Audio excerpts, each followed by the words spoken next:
मेरे साथ जो हुआ वो अच्छा हुआ या बुरा।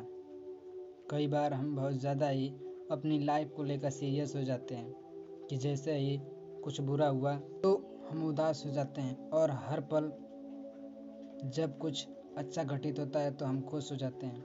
हमारे विचार बहुत जल्दी ही बदल जाते हैं। हम ये सोच नहीं पाते हैं कि जो घटित हुआ वो हमारे लिए अच्छा था या बुरा। हमारे साथ घटित घटना भविष्य में क्या प्रभाव पड़ेगा ये हम खुद नहीं पता कर पाते। तो आज के इस वीडियो में मैं बताने वाला हूँ कि अपनी कठिन परिस्थितियों में धैर्य को कैसे बनाए रखें। ये समझेंगे एक कहानी से। ये कहानी एक किसान की है। एक समय की बात है, एक किसान था जिसके पास एक घोड़ा था। वो अपने इस घोड़े से बहुत प्यार करता था। उसे अपने घोड़े पर बहुत गर्व था, जो किसान की कमाई का जरिया भी था।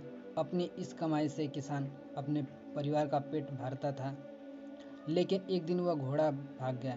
उसके भागने के बाद समाज के लोग और उस किसान के पड़ोसी उसके पास आकर उससे कहने लगे, हे भगवान, तुम्हारा घोड़ा जिस पर तुम्हें बहुत घमंड था वह तो भाग गया। उसको सांत्वना देने के लिए भी उसके साथ बहुत बुरा हुआ, लेकिन किसी ने उसका जवाब बहुत ही सहजता से देते हुए कहा, हाँ, बहुत बुरा हुआ। अगले दिन घोड़ा वापस आ गया, लेकिन सिर्फ घोड़ा वापस नहीं आया, बल्कि वो अपने साथ 3 जंगली घोड़े भी ले आया। फिर उसने फिर उसके पड़ोसी उसके पास दौड़ते हुए आए और उस किसान से कहने लगे, आपका घोड़ा आ गया और अपने साथ 3 और घोड़ों को भी ले आया है। ये तो बहुत अच्छी बात है, आपकी किस्मत तो बहुत अच्छी है। किसान बहुत खुश हुआ, उसकी तरफ देखा, फिर उसका जवाब बहुत ही साधारण रूप से दिया और कहा, हाँ शायद।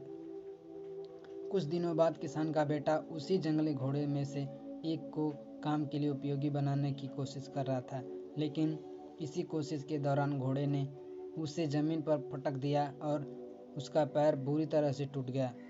उसके पड़ोसी उससे कहने लगे, उस पागल घोड़े ने देखो तुम्हारे बेटे के साथ क्या किया, उसका पैर तोड़ दिया। ये तो बहुत बुरा हुआ। किसान दुखी हुआ और फिर से उसी तरह जवाब दिया और कहा, हाँ शायद मेरे बेटे के साथ गलत हुआ।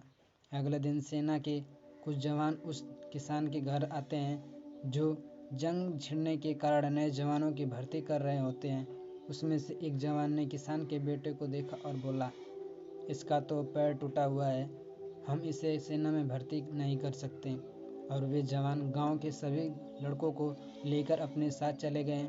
यह जानकर उसके पड़ोसी और बाकी गांव वाले उसके पास आए और बोलने लगे, तुम्हारे बेटे को तो जवान जंग के लिए नहीं ले गए, तुम्हारी किस्मत तो बहुत ही अच्छी है।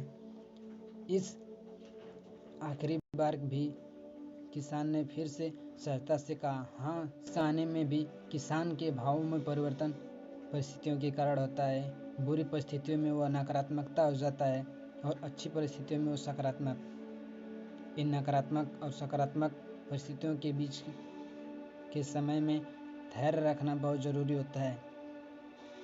क्या आप वाकई में यह बता सकते हैं कि हमारे साथ जो घट रहा है वो गलत है या सही, बिना यह जाने कि भविष्य में उसका क्या प्रभाव पड़ेगा हम पर या हमारे जीवन पर? मुझे लगता है आपका जवाब होगा नहीं।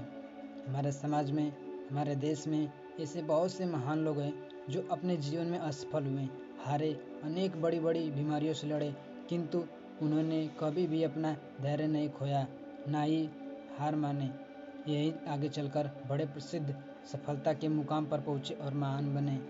हमारे बड़े बुजुर्ग सही ही कह गए हैं कि जो होता है अच्छे के लिए होता है। ये छोटी सी लाइन हमें बहुत कुछ सिखा जाती है और ये बातें हमें कभी नहीं भूलनी चाहिए। हमेशा कोशिश करते हो। इस कहानी से हमें यह प्रेरणा मिलती है कि हमारे लिए चीज़ों को नकारात्मक ढंग से सोचने में ज़रा भी समय नहीं लगता। जब भी कुछ हमारे अनुकूल होता है तो हम उसे बुरा ही समझते हैं, लेकिन सच तो यह है कि कोई नहीं जानता कि हमारे जो साथ घटा वो बुरा था या अच्छा। जीवन के पथ पर निरंतर आगे बढ़ते रहो। आपको बस ये कहना है।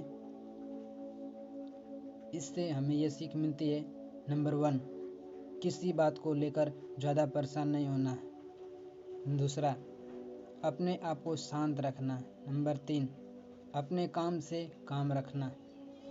नंबर 4, अपने समय का सही से उपयोग करना। आई होप कि मेरा वीडियो पसंद आया होगा।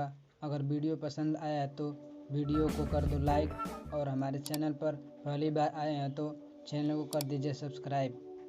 तो मिलते हैं दोस्तों अगले वीडियो में, तब तक के लिए धन्यवाद।